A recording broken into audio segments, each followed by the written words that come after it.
and whether to make love or war.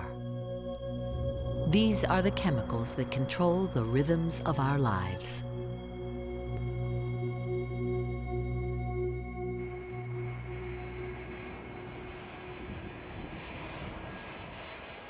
Everyone has a daily rhythm, a natural 24-hour cycle that controls our bodies. The biological clock is usually in the background of our lives. It ticks silently along with the other routine events of the day, waking, eating, sleeping. But it wasn't built to cope with air travel.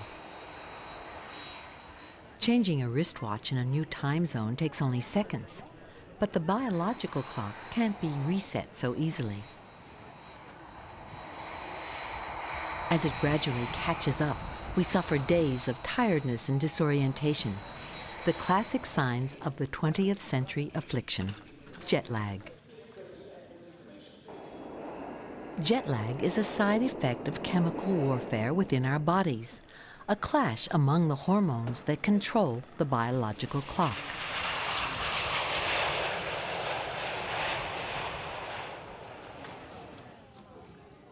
The brain has an instant control system, the electrical signals that flash along a network of nerves. A bit slower, but equally important, is our chemical control system. Commands come from several different glands, each pumping out different chemical messengers, the hormones. The pancreas is one gland that's in charge of digesting food. It squirts its hormones into a surrounding labyrinth of blood vessels.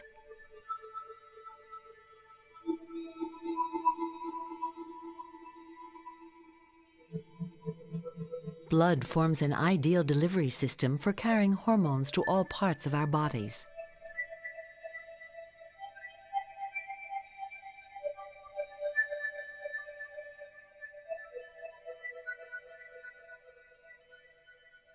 Day in, day out, the ebb and flow of hormones in our blood orchestrates our daily rhythms. Any disruption is a serious problem for Chris, a commercial airline pilot. He flies 10,000 miles a week, resetting his watch by several hours every day. Chris copes by always eating and sleeping according to his schedule back home. Passengers arriving in a different time zone don't have it so easy. Their biological clocks have to adjust. If we had only one biological clock inside us, it wouldn't be too difficult. But our bodies have many internal clocks, as different glands keep to their own schedule of producing hormones.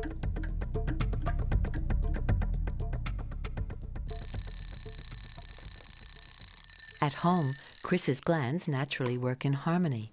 They coordinate their activities so that his body is ready for action each morning, setting the fundamental cycle of sleep and wakefulness. Every function of our bodies changes from night to day, and even from season to season, under the influence of the most basic of our body clocks. No springs, no cogs, no hands. This biological masterpiece lies deep inside the brain, in a region called the hypothalamus. Here, two tiny bundles of nerves keep up a daily rhythm, the unceasing tick of the human clock. Like any timekeeper, it must be checked regularly and reset if necessary. This is the job of another region of the brain, sometimes called the third eye.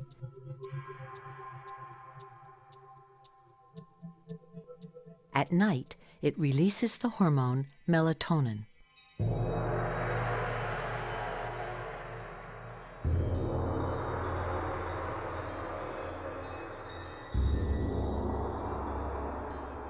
The production of this hormone stops each morning as soon as our eyes detect daylight. The falling level of melatonin wakes us up. Dawn is constantly resetting Chris's basic clock to a 24-hour rhythm. His brain attempts to keep all his bodily rhythms in order through the pituitary, the master gland. This tiny lump of tissue, weighing only 1/40th of an ounce, has immense power over the whole body. It releases half a dozen different hormones, each with its own task. One of them helps our bodies to grow. But most of them are tailored to trigger other glands lower in the body. The chemical instructions tell these glands to produce their own hormones.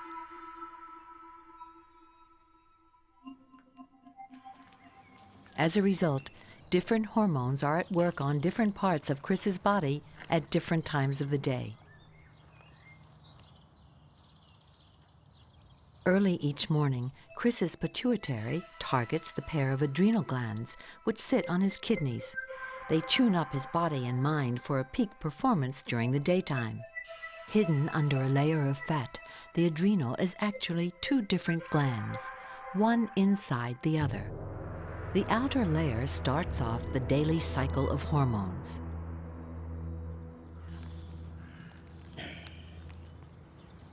Chris's adrenal glands begin producing the hormone cortisol in the early hours of the morning. It peaked when he woke up. Cortisol is a morning tonic. It provides a burst of instant energy.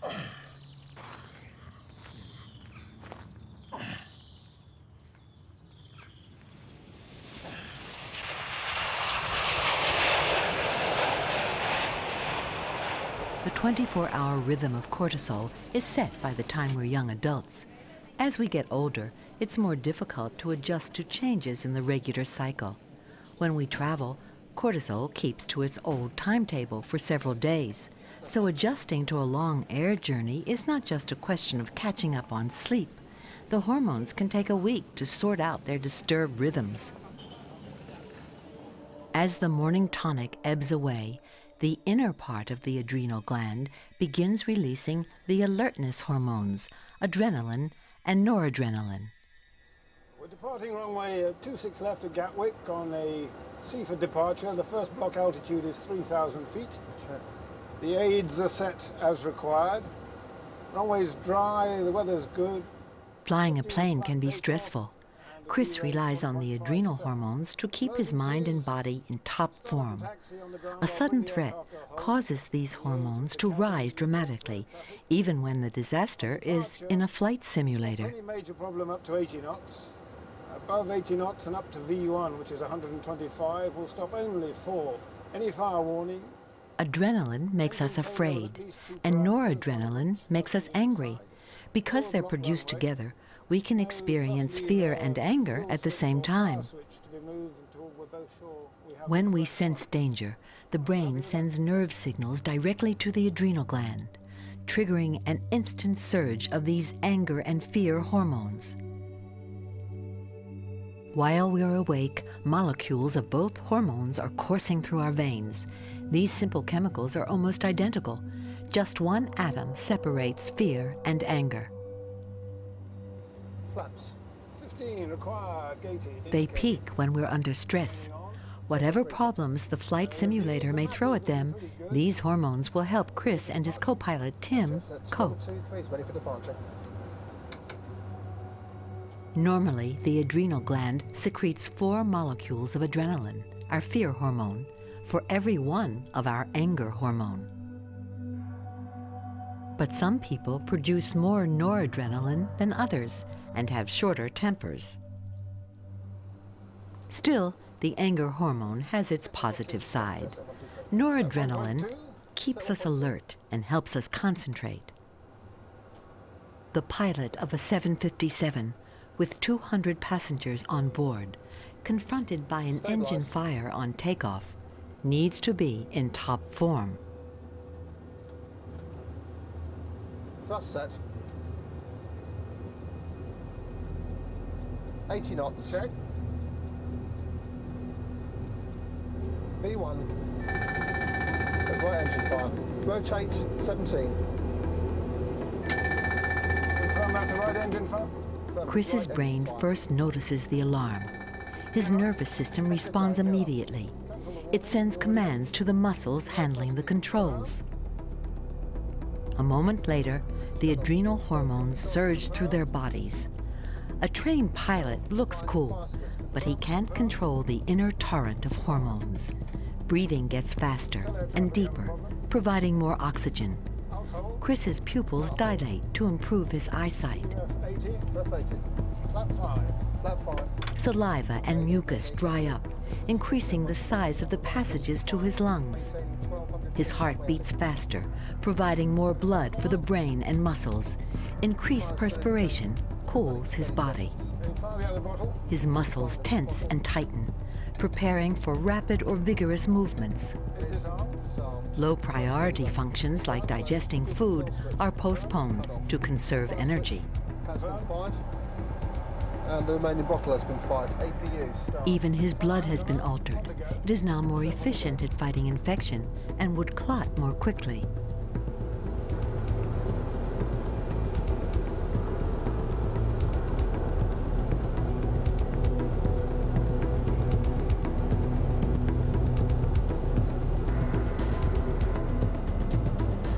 $50, $30, $20.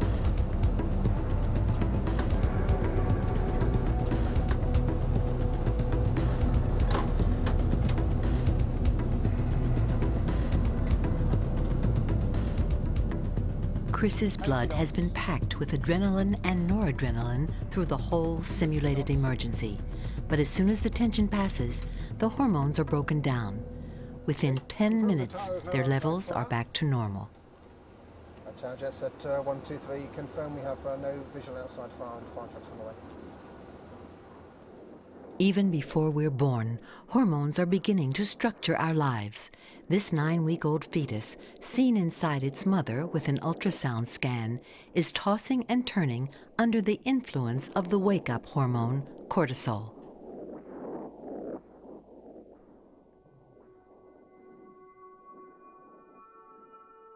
Hormones sculpt our most basic characteristics.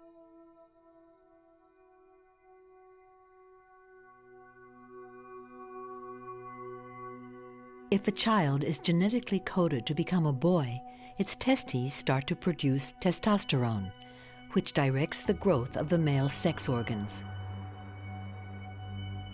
Without testosterone, the genitals would develop into female sex organs, and every fetus would become a girl. Everyone would be female.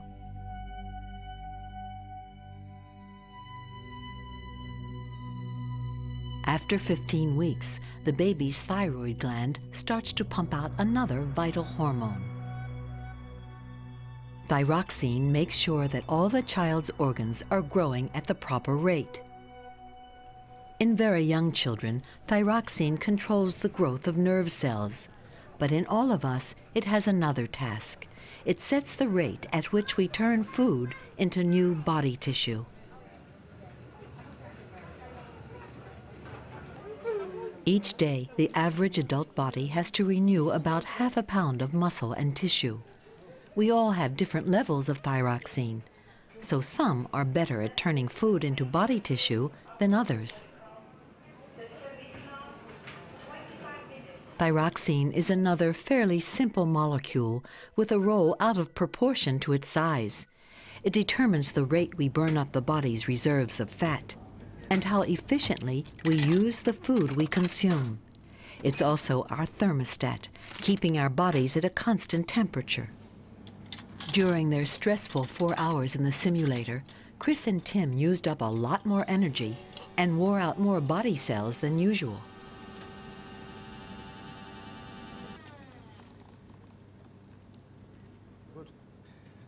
So Brunei and 767. Now that the tension has gone, their energy must be replaced. Their bodies need food and liquid to repair all the wear and tear. They feel thirsty and hungry. Overall, the detail went very well. Just 2 points I want to comment on, Chris. The engine failure. The brain, in particular, feels the strain. It's fueled by blood sugar, called glucose, dissolved in the bloodstream. Glucose is a source of instant energy for all parts of the body, but it's the only food the brain can use. When blood sugar runs low, we feel tired and faint. 2 points I could really pick up on as When body chemicals needed. are out of balance, it's another job for the hormone system. This time, the pancreas swings into action. It sends instructions to its larger neighbor, the liver, the storehouse of the body's spare sugar. After we've eaten, levels of blood sugar go up. The pancreas pours out insulin. This hormone instructs the liver to remove sugar from the blood and store it for later use.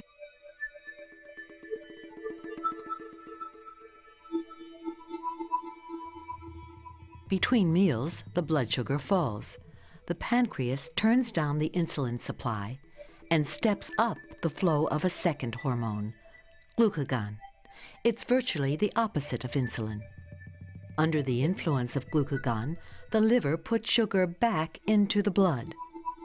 Glucagon is a far smaller molecule than insulin, but it's just as active. These two hormones balance each other on the end of a chemical seesaw, as they control the amount of glucose in our blood.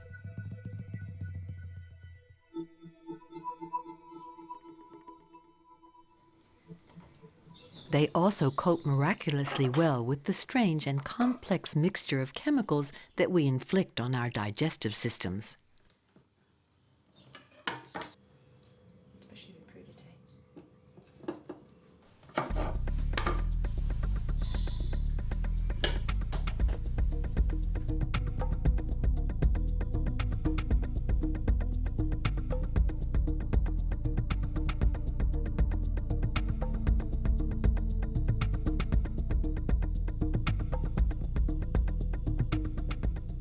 As evening approaches, a shift occurs in the balance of all our hormones.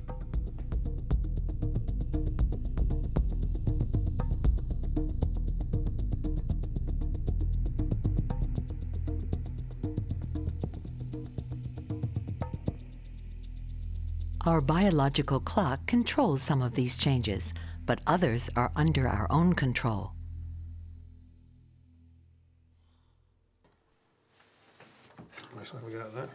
Mealtime imposes its own rhythm. Well, I was with Tim Finesse in the simulator. While thyroxine controls the rate at which we burn energy, insulin follows the level of sugar in the blood. It rises after a meal, then falls gradually. When it drops too low, we feel hungry. Usually, these two hormones are in harmony, but if they don't match up, we can feel like eating more than we need.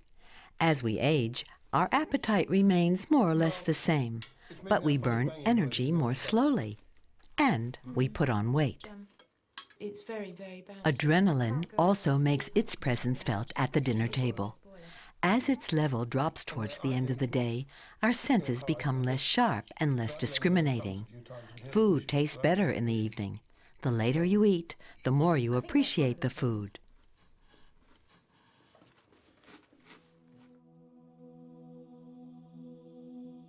With less adrenaline in our systems, we start to feel sleepy and ready for bed.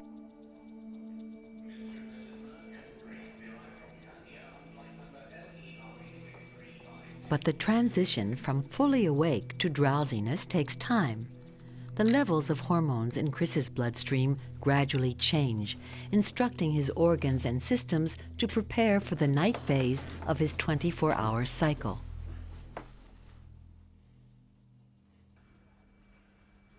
Soon after we fall asleep, the body moves into its repair phase. The master gland, the pituitary, now begins to step up its production of growth hormone. This chemical makes children grow by lengthening their bones and muscles, but it's also essential for adults. Growth hormone instructs the cells to repair the wear and tear of the day. The amount of growth hormone in Chris's blood rises an hour and a half after he's fallen asleep. At the same time, adrenaline is at its lowest level. During deep sleep, the body is at its most defenseless.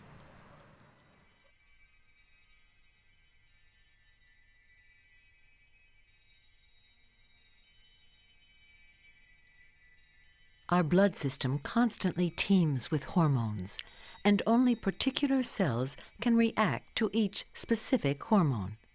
This molecule is baited with a group of atoms that can catch only the growth hormone. It triggers the cell's response and stimulates growth. All the hormones in the world will do no good unless the right group of atoms is waiting. If the wrong ones were to respond, eating might make us feel anger, or an emergency bring on hunger pangs, and our biological clock would break down completely.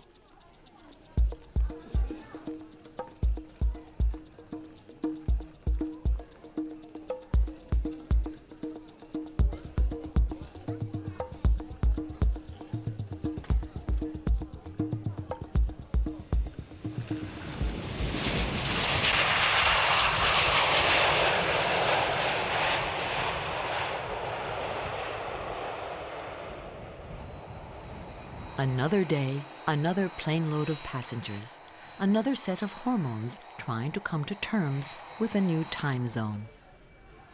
Our blood transports dozens of hormones. No one knows for sure how they interact and affect our brain and our emotions. Fly from west to east, for example, and the jet lag lasts twice as long as it does when you travel from east to west. Not all of our hormones are as vulnerable to our travel plans. Some pulse to a slower rhythm.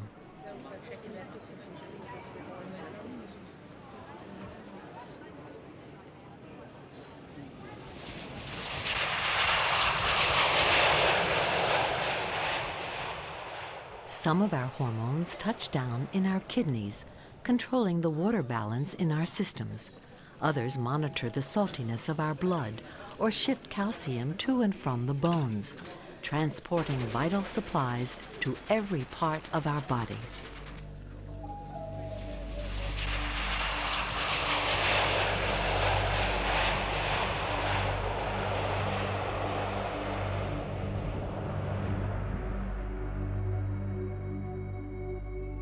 Hormones are more than a clock, more than just chemical messengers. Together, they operate the controls of the most complex system we know, the living body.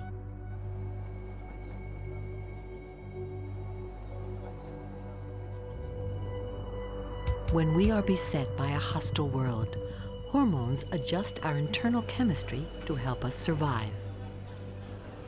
In quieter moments, they are just as busy, keeping the body running smoothly. Billions of years of evolution have created these unique chemicals to monitor our health and vitality, to keep our system in balance, and to preserve the basic rhythms of life.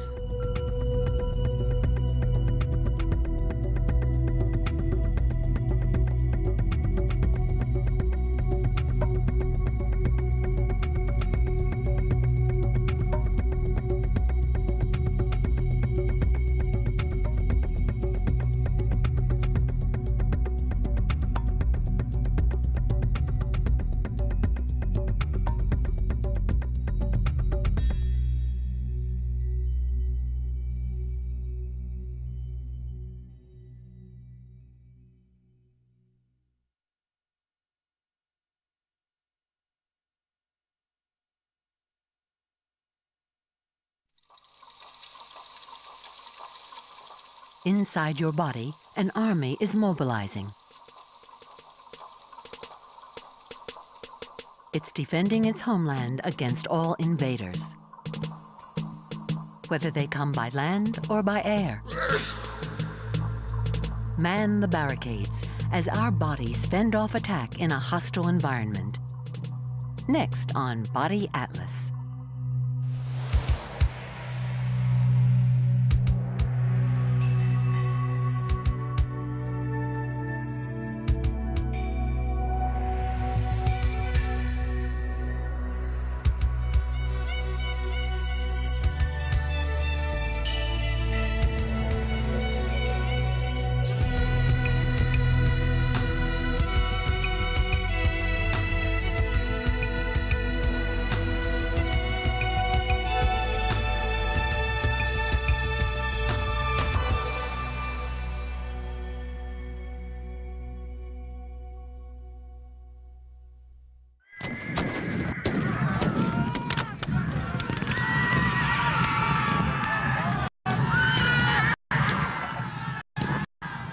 This battle is the closest Graham will ever get to mortal combat. But our couch potato is still a hero. Even on a lazy afternoon, his own body is under siege, fighting off billions of enemies, the parasites, bugs, and germs which surround him. Our bodies have evolved their own lines of defense, a microscopic army of cells with specialist roles. They obstruct attackers,